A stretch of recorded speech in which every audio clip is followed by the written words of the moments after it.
righteousness, that I may win Christ and be found in him, not having mine own righteousness, which is of the law, but that which is through the faith of Christ, the righteousness which is of God by faith.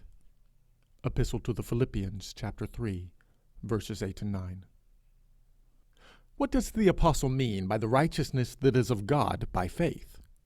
He means the same righteousness that Christ had by his faith in God, the same righteousness God himself has. In his second epistle to the Corinthians, he says, He hath made him to be sin for us who knew no sin, that we might be made the righteousness of God in him. This is read by some as, He gave himself to be treated like a sinner, killed and cast out of his own vineyard by his husbandmen, that we might in him be made righteous like God.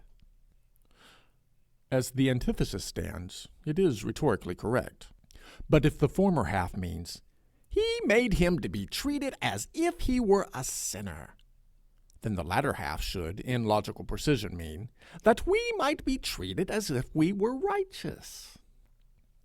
That is just what Paul does mean, insist not a few. He means that Jesus was treated by God as if he were a sinner, our sins being imputed to him in order that we might be treated as if we were righteous, his righteousness being imputed to us.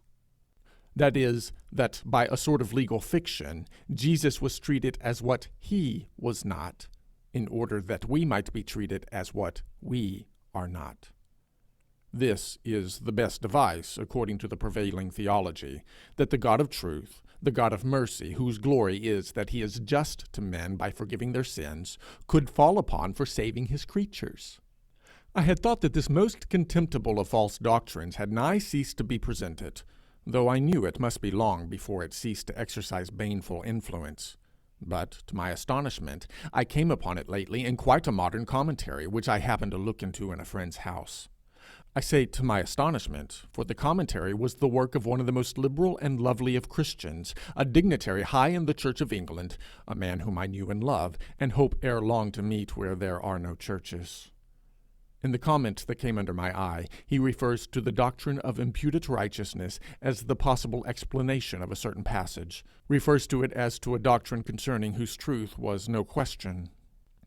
It seems to me that, seeing much duplicity exist in the body of Christ, every honest member of it should protest against any word tending to imply the existence of falsehood in the indwelling spirit of that body.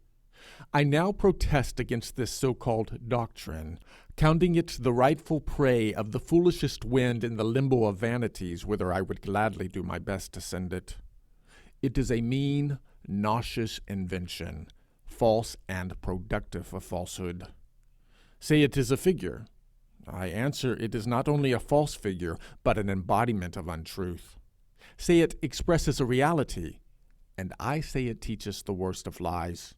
Say there is a shadow of truth in it, and I answer it may be so, but there is no truth touched in it that could not be taught infinitely better without it. It is the meager, misshapen offspring of the legalism of a poverty-stricken mechanical fancy unlightened by a gleam of divine imagination. No one who knows his New Testament will dare say that the figure is once used in it. I have dealt already with the source of it. They say first, God must punish the sinner, for justice requires it. Then they say, he does not punish the sinner, but punishes a perfectly righteous man instead, attributes his righteousness to the sinner, and so continues just. Was there ever such a confusion, such an inversion of right and wrong? Justice could not treat a righteous man as an unrighteous. Neither, if justice required the punishment of sin, could justice let the sinner go unpunished. To lay the pain upon the righteous in the name of justice is simply monstrous. No wonder unbelief is rampant. Believe in Moloch if you will, but call him Moloch, not justice. Be sure that the thing that God gives, the righteousness that is of God, is a real thing and not a contemptible legalism. Pray God I have no righteousness imputed to me. Let me be regarded as the sinner I am, for nothing will serve my need but to be made a righteous man, one that will no more sin. We have the word imputed just once in the New Testament. Whether the evil doctrine may have sprung from any possible misunderstanding of the passage where it occurs, I hardly care to inquire. The word as Paul uses it, and the whole of the thought whence his use of it springs, appeals to my sense of right and justice as much as the common use of it arouses my abhorrence. The apostle says that a certain thing was imputed to Abraham for righteousness, or as the Revised Version has it, reckoned unto him. What was it that was thus imputed to Abraham? The righteousness of another? God forbid. It was his own faith. The faith of Abraham is reckoned to him for righteousness. To impute the righteousness of one to another is simply to act a falsehood. To call the faith of a man his righteousness is simply to speak the truth. Was it not righteousness in Abraham to obey God? The Jews placed righteousness in keeping all the particulars of the law of Moses. Paul says faith in God was counted righteousness before Moses was born. You may answer, Abraham was unjust in many things, and by no means a righteous man. True, he was not a righteous man in any complete sense. His righteousness would never have satisfied Paul. Neither, you may be sure, did it satisfy Abraham. But his faith was nevertheless righteousness, and if it had not been counted to him for righteousness, there would have been falsehood somewhere, for such faith as Abraham's is righteousness. It was no mere intellectual recognition of the existence of a God, which is consistent with the deepest atheism. It was that faith which is one with action. He went out, not knowing whither he went. The very act of believing in God after such fashion that, when the time of action comes, the man will obey God, is the highest act, the deepest, loftiest righteousness of which man is capable, is at the root of all other righteousness, and the spirit of it will work till the man is perfect. If you define righteousness in the common sense, that is, in the divine fashion, for religion is nothing if it be not the deepest common sense, as a giving to everyone his due, then certainly the first due is to him who makes us capable of owing, that is, makes us responsible creatures. You may say, this is not one's first feeling of duty. True, but the first in reality is seldom the first perceived.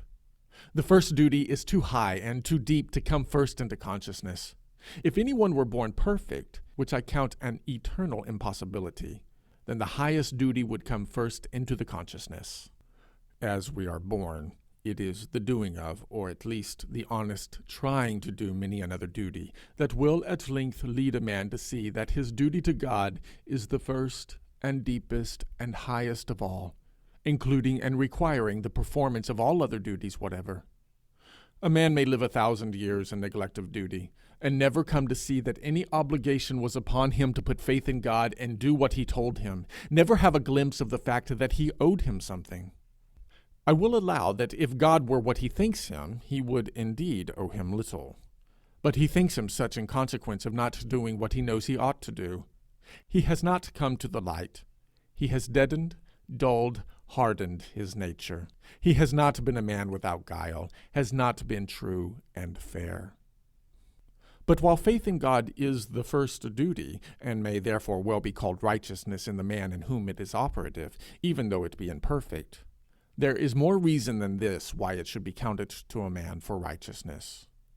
Faith is the one spiritual act which brings the man into contact with the original creative power, able to help him in every endeavor after righteousness and to ensure his progress to perfection. The man who exercises faith may therefore also well be called a righteous man, however far from complete in righteousness. We may call a woman beautiful, who is not perfect in beauty. In the Bible, men are constantly recognized as righteous men who are far from perfectly righteous. The Bible never deals with impossibilities, never demands of any man at any given moment a righteousness of which at that moment he is incapable. Neither does it lay upon any man any other law than that of perfect righteousness. It demands of him righteousness. When he yields that righteousness of which he is capable, content for the moment, it goes on to demand more. The common sense of the Bible is lovely. To the man who has no faith in God, Faith in God cannot look like righteousness. Neither can he know that faith is creative of all other righteousness toward equal and inferior lives. He cannot know that faith is not merely the beginning of righteousness, but the germ of life, the active potency whence life righteousness grows. Faith is not like some single separate act of righteousness. It is the action of the whole man, turning to good from evil, turning his back on all that is opposed to righteousness, and starting on a road on which he cannot stop, in which he must go on growing more and more righteous, discovering more and more what righteousness is, and more what is unrighteous in himself. In the one act of believing in God, that is, of giving himself to do what he tells him, he abjures evil, both what he knows and what he does not yet know in himself.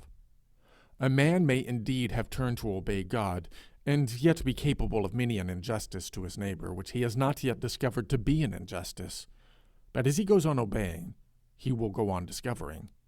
Not only will he grow more and more determined to be just, but he will grow more and more sensitive to the idea of injustice. I do not mean in others, but in himself. A man who continues capable of a known injustice to his neighbor cannot be believed to have turned to God. At all events, a man cannot be near God so as to be learning what is just toward God, and not be near his neighbor so as to be learning what is unfair to him. For his will, which is the man, lays hold of the righteousness, chooses to be righteous. If a man is to be blamed for not choosing righteousness, for not turning to the light, for not coming out of the darkness, then the man who does choose and turn and come out is to be justified in his deed and declared to be righteous. He is not yet thoroughly righteous, but is growing in and toward righteousness. He needs creative God and time for will and effort.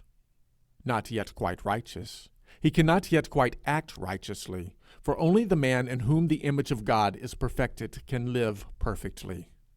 Born into the world without righteousness, he cannot see, he cannot know, he is not in touch with perfect righteousness, and it would be the deepest injustice to demand of him, with a penalty, at any given moment more than he knows how to yield.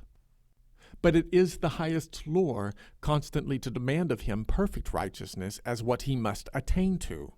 With what life and possibility is in him, he must keep turning to righteousness and abjuring iniquity, ever aiming at the perfection of God. Such an obedient faith is most justly and fairly, being all that God himself can require of the man, called by God righteousness in the man. It would not be enough for the righteousness of God, or Jesus, or any perfected saint, because they are capable of perfect righteousness, and, knowing what is perfect righteousness, choose to be perfectly righteous. But in virtue of the life and growth in it, it is enough at a given moment for the disciple of the perfect. The righteousness of Abraham was not to compare with the righteousness of Paul. He did not fight with himself for righteousness, as did Paul, not because he was better than Paul and therefore did not need to fight, but because his idea of what was required of him was not within sight of that of Paul. Yet was he righteous in the same way as Paul was righteous. He had begun to be righteous, and God called his righteousness righteousness, for faith is righteousness. His faith was an act recognizing God as his law, and that is not a partial act, but an all-embracing and all-determining action. A single righteous deed towards one's fellow could hardly be imputed to a man as righteousness. A man who is not trying after righteousness may yet do many a righteous act. They will not be forgotten to him, neither will they be imputed to him as righteousness. Abraham's action of obedient faith was righteousness. Nonetheless, that his righteousness was far behind Paul's.